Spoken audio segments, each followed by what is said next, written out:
Hello, listeners. Good morning. It's Yusuf Salihutikala with the continuation of the novel called Abadan. Last time we stopped where Muhammad says, "What I did today was totally not acceptable. As I was rude to my Habibati, I know it won't be easy for her to forgive me, but I want to know her feelings towards me. I don't know about her, but I really love her more than anyone could imagine. Actually, when I first set my eyes on her, my heart skipped a beat. I could not see anything but her. I felt like I have found my missing rib. I love you, Amina." Listeners, this is where we stopped last time. Today we will continue with the chapter 13. I ended my writing with a signature of a heart shape. I picked my phone as I scrolled to where I have kept my pictures of my wife, as I smiled like a fool, cause most of the pictures were taken unexpectedly, as she was unaware of the person taking her picture. I kissed the portrait and placed my phone on my chest, thinking about my wife, and suddenly I drove into a deep slumber. I woke up by the call of the Adhan, Amina said. I quickly went to the restroom as I performed an ablution. I laid the prayer mat. I first performed 2 rakat of nafil before performing the Salatul Fajr. I raised my hands in dua as I prayed for the blessing of our marriage. After that, I picked the Quran beside the bed and read Surah Al-Baqarah. I closed the Quran immediately. Well, I am done. I was really tired, so I went back to sleep. I woke up by 10:30. I was really shocked. I have never slept like that. As I went to the washroom to fresh up, I walked to where Auntie Maimuna kept my bags as I unpacked everything and arranged it in the closet. I got dressed in a royal blue gown as I applied a light makeup on my face. I walked downstairs to meet Auntie Maimuna. I smiled as I saw her already arranging breakfast. I sat on one of the dining chair. We exchanged greetings with her. "What is on the table?" I asked. "It is Irish and plantain with omelette and pepper soup of chicken served with orange juice," she replied. "Oh, wow, my mouth is already watery. Look good to me," I said while rubbing my palms as she smiled at my behavior. She served me and asked to recite dua for eating, and I began. So yummy, Auntie, you are sure a perfect cooker." She smiled as I continued to eat. Just then we heard a footstep. We raised our head to see the person. He was dressed in a royal blue suit, which he really looked great in that and matched his ash color tie. "Barka da fitowa, Muhammad," Auntie Maimuna greeted, which he replied with a smile. Oh my God. I just lost myself at his smile. He looked even more handsome when he smiled. "Oh, kace ma anko kuka yi da matar taka," she continued. Just then I realized I am also wearing a royal blue gown. What a coincidence. He just nodded himself and was about to take his leave. Just then I found myself talking to him. "Good morning," which he mumbled a morning, and I could swear if I did not see his lips moving, I would not hear what he was saying. "Ga breakfast wa," I continued. He looked at me and said, "I am not hungry," and just walked out of the house. I sighed at his attitude toward me. Why the sudden change in him? Did I do something wrong? Just then I felt someone's hand on my shoulder, and I looked at her and tried to fake a smile. "Ki hakuri, Amina, komai zai zo karshe, kin ji?" She tried to console me as I smiled at her and walked to my room. That was Auntie Maimuna. All the flashback of the event, the moment we shared with him came rushing to me. I really love him. Does not he feel the same toward me? I thought as tears were rolling down my cheeks. All those moments were he faking it, but it felt real. Ya Allah, help me through this. I walked into the bathroom to perform ablution as I laid the namaz prayer mat. As it was time for Zuhur prayer, and in my dua, I found myself praying for my marriage to work out. I woke up to the ringing of my phone. Muhammad said, "It was my secretary Ahmad. He told me about the meeting with Shazad Industry as I forgot due to the wedding. I freshed up as I wore a royal blue outfit because blue has always been my favorite color. I approached to the parlor. I could hear Auntie Maimuna and Amina's voice. I guess they patched up quickly as I smiled to myself. Auntie Maimuna greeted me as what she said made me to smile. Oh, kace an kuku kai da matarka. As I looked at my angry cat, she looked very pretty and innocent in her royal blue outfit, which I felt like hugging her, but I controlled myself. She offered me a breakfast, which I refused. I could clearly see she was not happy with that, and I walked out of the house because I could not bear to see her like that, as I felt my heart aching, and I don't know why I am doing this to her.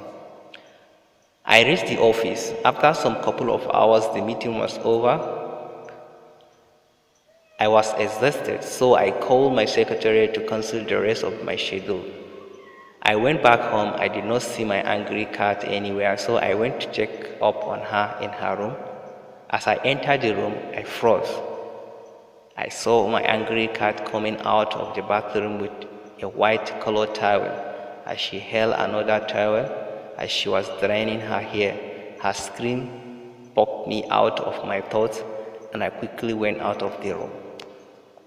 After praying, Amina said, I felt sleepy as I fell in love with my bed. After some couple of hours, I woke up and went to the bathroom to refresh up. As I came out wearing only a towel and a small towel which I used to drain my hair, as I heard a door knock, and I thought it was Auntie Maimuna, but the silence made me to raise my head. But to my surprise, it was Mr. Arrogant, which shocked me. He was looking at me, and I just remember I was in my towel and it is short.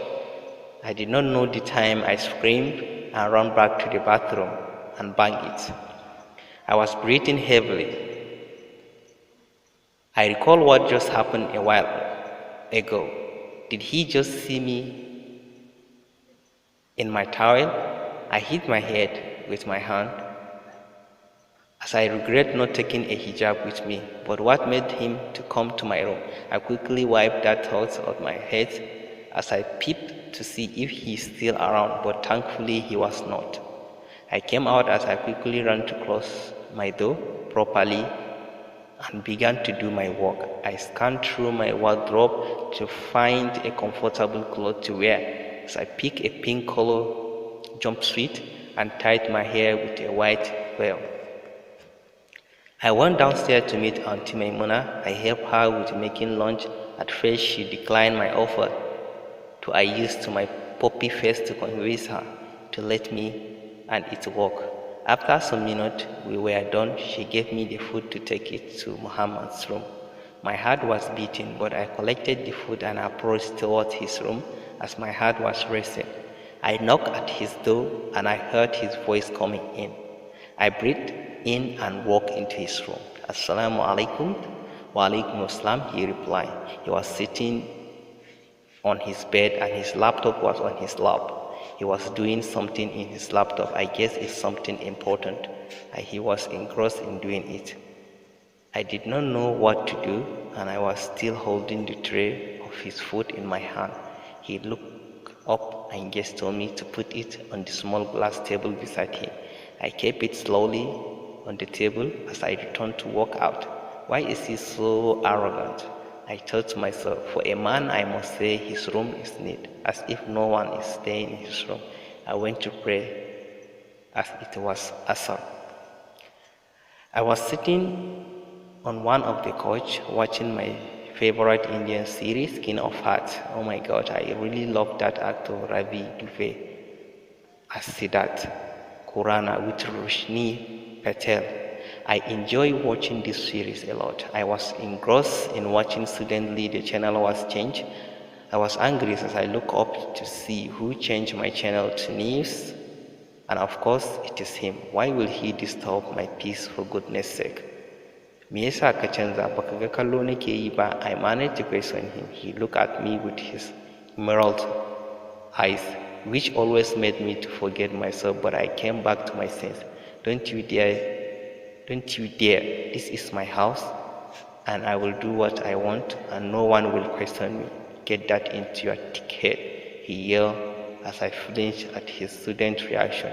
He hissed and walked out of the living room as I felt some hot tears rolling from my face.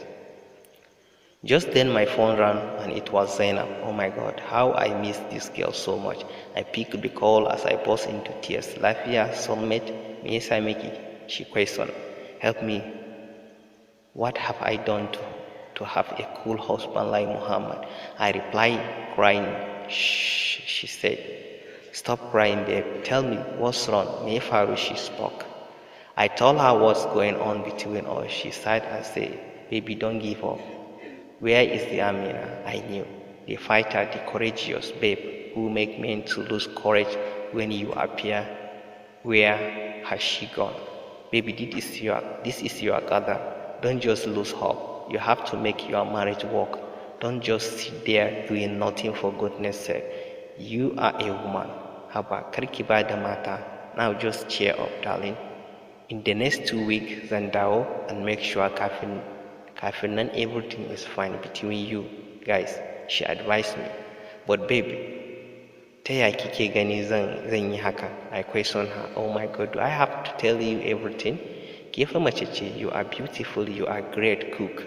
Haba Minat, na san kina son shi. Try your best, teach him how to love you back. And I'm sure he loves you, but he is too arrogant to express it, babe. Trust me, she concluded. I smiled and replied, thanks dear. I would not have known what to do if not of you. Okay, babe, make sure you win over him, okay? She continued. I replied as we ended the call. Just then, my mom called me. We spoke for about 2 hours and ended the call. I went to my room as I dressed into my nightie and sat on my bed as I was dropped into my thoughts.